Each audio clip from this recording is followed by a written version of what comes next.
Assalamualaikum sahabat semua. Ramai kita hari ini cari rezeki banyak, tapi hidup masih rasa sempit dan tak tenang. Masalahnya bukan kurang duit, tapi kurang berkat dalam rezeki.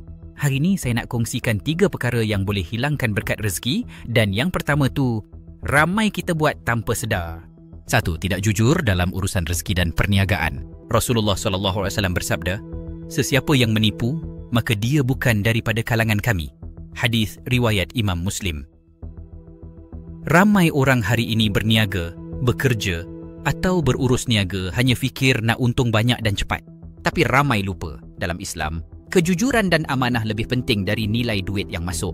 Jika kita jual barang rosak tapi tak maklumkan, sorok kekurangan produk semasa promosi, letak testimoni palsu atau harga tipu-tipu, ambil upah kerja tapi buat sambil lewa, atau markup harga keterlaluan untuk tipu pelanggan yang jahil, maka semua ini menjadi sebab hilangnya keberkatan rezeki.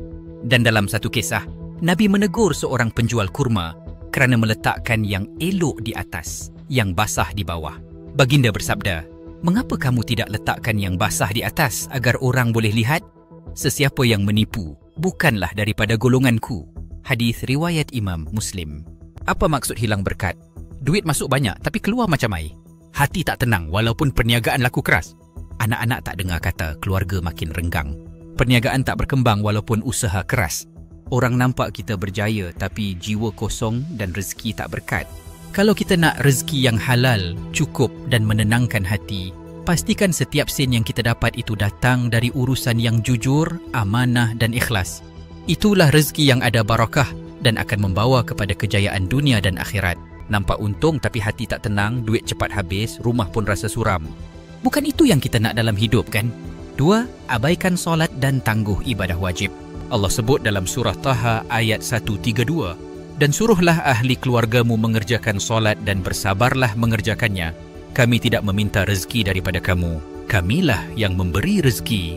Kalau kita abaikan solat, bangun lewat, kejar dunia tapi tinggalkan Tuhan, rezeki boleh jadi luas tapi tidak diberkati. Ingat, solat bukan sekadar ibadah. Ia adalah kunci rezeki. 3. Menyakiti hati ibu bapa.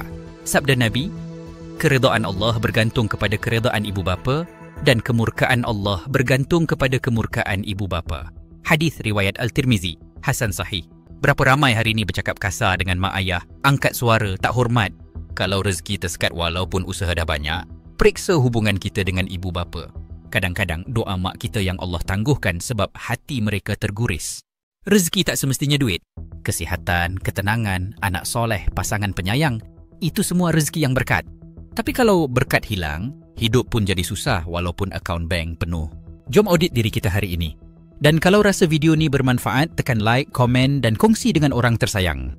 Semoga Allah limpahkan rezeki yang halal, cukup dan berkat kepada kita semua. Amin ya Rabb.